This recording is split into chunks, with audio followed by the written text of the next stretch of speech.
win tonight?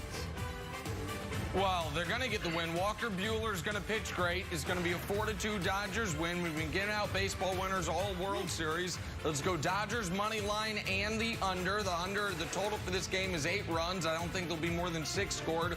Buehler goes at 7 innings, 2 earned, pitches great. Dodgers bullpen takes care of the rest. Mookie Betts scores a run. Very, very specific preview prediction. 4-2 Dodgers to take a 2-1 series lead. Add a stolen base. I've literally never heard a more specific prediction in my entire life. Take it to the bank, America. 75 years of broadcasting. Back to our top story this morning, Thursday Night Football. Giants, Eagles in a crazy ending. Giants with an 11-point lead with 6 minutes to go. Seems like a pretty safe lead unless you play in the NFC East, where it's literally anyone's division. Last night, Eagles stepped up. Carson Wentz, 2 fourth-quarter touchdown drives. Eagles win, but just barely.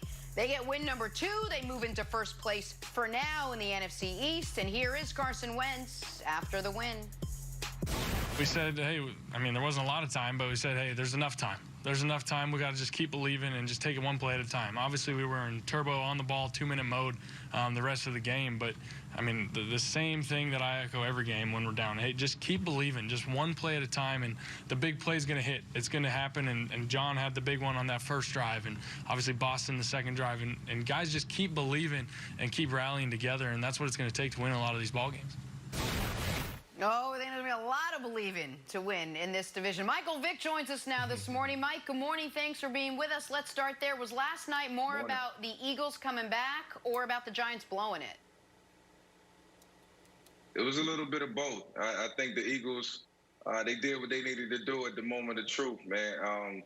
You know, just being in another situation where they was down, and when we probably thought that they was not going to come back and win the football game. And I'm saying to myself, this is going to be another disaster and more news to talk about tomorrow. And then Carson Wentz steps up the way he's supposed to.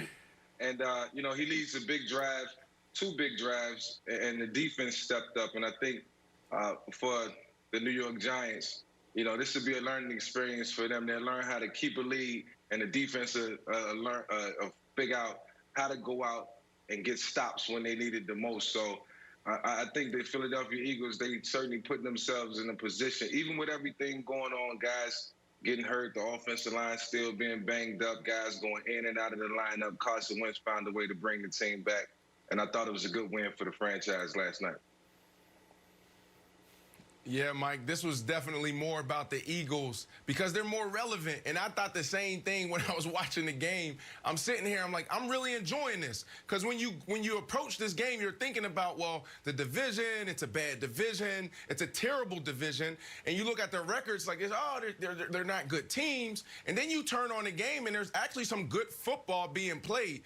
But I thought about that as well. I'm like, so if they lose this game, that means now we're talking more about the Giants, who's not playing well, and now it's a 3-team division race. Like, that's what we're going to be talking about. And I just didn't want to get into the storyline, so I thought the same thing. I thought Carson Wentz overcame his offensive line play. They've been banged up all year. And finally, he got some help from his younger wide receivers. And the more plays that they made, the better he looked. If you go back to week 1, week 2, he was pressing. He still pressed a little bit this past game, but his feet was horrible in the pocket. His arm didn't look good. And last night, you can see him look like a golfer, sit in the pocket, take his time. Feet look great. Arm look crisp. So I thought Carson Wentz progressed and got better. He didn't do too much in that second half, and that's why they got the win, because he just stayed poised. I want to ask you a question, Vic, because certainly with Wentz and a little bit with Daniel Jones as well, what you have is a quarterback that if I just showed you their 10 best throws, you would say, oh, that can be a great quarterback in this league. But if I showed you their 10 biggest mistakes, you would say, oh, well, that guy's never going to make it. When you are evaluating quarterbacks, what to you gives you more confidence? For lack of a better example, the Teddy Bridgewater lane, where it's the great throws aren't that great, but the mistakes are minimal. You know what I mean? A guy who's not going to wreck the car, not going to wow you with anything. Or the more Carson Wentz lane where it's like, oh, my God, that throw to Boston Scott was amazing. And then on the other hand, it's like, oh my God, that interception in the end zone, how do you make that mistake? So like for you, when you're evaluating a quarterback, what gives you more confidence? How they play in the moment, in the moment of truth, when, you know, the game is on the line, when, you know, they're facing a deficit, when they got to come back. You know, I evaluate them throughout the course of the game, but it's more so when the pressure's on, when I'm paying close attention to, you know, the decision making. You know, are they rattled? Are they poised? Do they have what it takes internally to bring their team back? And can they stay in it and not get antsy? And watching Carson Wentz last night, you know, it was mixed emotions. You know, I seen balls flying cross body back across the field. You know, I seen some errant throws, and then, you know, I see some amazing plays. And so I'm watching and not really getting a feel of what's really happening and what's taking place. But then in the end, they find a way to win the game. And I'm looking at Carson like, you know, this is how it needs to be done. It wasn't pretty, but you got it done. So, you know, I'm looking at a little bit of everything, but I think what has to stand out is the decisions that they make, you know, in the moment. Yeah, I'm going to go another way, Mike. I'm going to put a moratorium on Carson Wentz watching any Patrick Mahomes highlights or any Michael Vick highlights. Because it's a little bit when I look up a recipe, I'm going to try to cook. I'm like, wow, that's how you chop an onion? I'm going to do that. And they're like, whop, whop, whop. And then you take it upstairs and you're like, oh, I'm going to cut my fingers off. This was a play in the second quarter. And, Mike, this is what Troy Aikman said. All you young quarterbacks watching on your couch, don't do this. You will not finish the game as the quarterback. So this is just bonkers. I think the guy believes in himself a little too much. And I know that's like their sixth offensive line, and maybe he has to do this. But to me, I think he just needs to throw the ball away and stop trying to make things happen, Mike. No, like Brandon said, this is Carson Wentz pressing. And when you got the media barreling down on you, we got us talking about you each and every week and trying to get the best out of you, then you're going to try to get the best out of yourself. And I understand Carson in those moments, but like Troy Aikman said last night, you still have to be cautious. And like I said, you have to still be able to be poised and make good decisions, you know, when the team needs you the most. And those are, you know, desperation situations, but that's when you got to be at your best. That's why you get paid the big bucks. And Wildes, this is a game is a great example as to why, and I know you give me a hard time about it, why I try not to be so results-based in how we evaluate players and teams based just on, well, they won in the end. Because Carson Wentz's best moment, best throw of the night was that pass to Boston Scott. It was a 10 out of 10. But he does not have the opportunity to make that throw. And instead, we are talking about what a disaster of a game this was for Philly. If Evan Ingram can make a catch that every player in the NFL would make outside of maybe Tom Brady in the Super Bowl, a perfectly thrown pass right in front of his hands that he drops.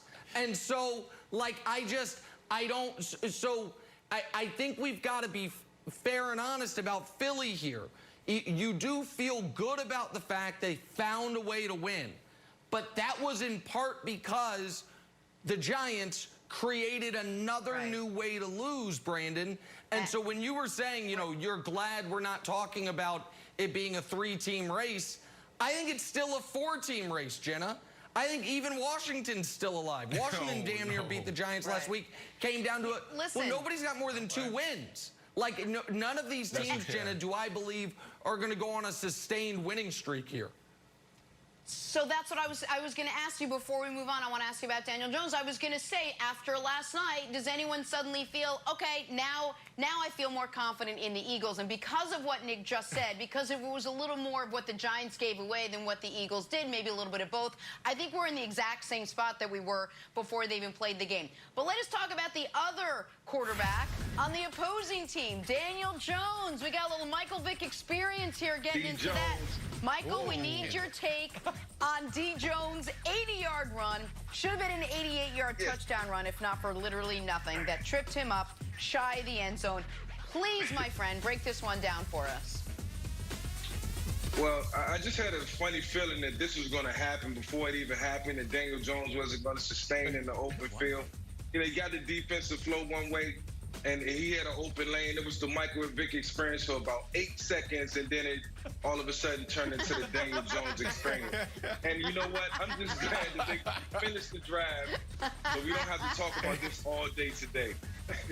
Daniel Jones experience. Yeah, ladies we and will. gentlemen. Experience. It's brutal. If they didn't Brandon. score, this would have been a terrible, terrible, terrible moment for him. It would have been so Right. much worse. But look, Mike, I'm guessing that you've never done this before because you're a guy that actually experienced he's this never done this. over and over and over again. Always was in the open field. For me, I never was in the open field. That wasn't my game. There was an off season where I actually had to work on picking up my legs and actually running with great form because there was times where I was like, I'm running like a duck right now. And I will always get caught. So I spent the entire offseason trying to do this because I wasn't a fast guy like you and some of these Yeah. other amazing athletes in the NFL. Yeah. I was Don't more shot you, man, faster like in a duck. spurts and in bursts. I wasn't a long distance runner, so honestly, I can understand how Daniel Jones couldn't complete this run because that's like the boogeyman. my Casey. God.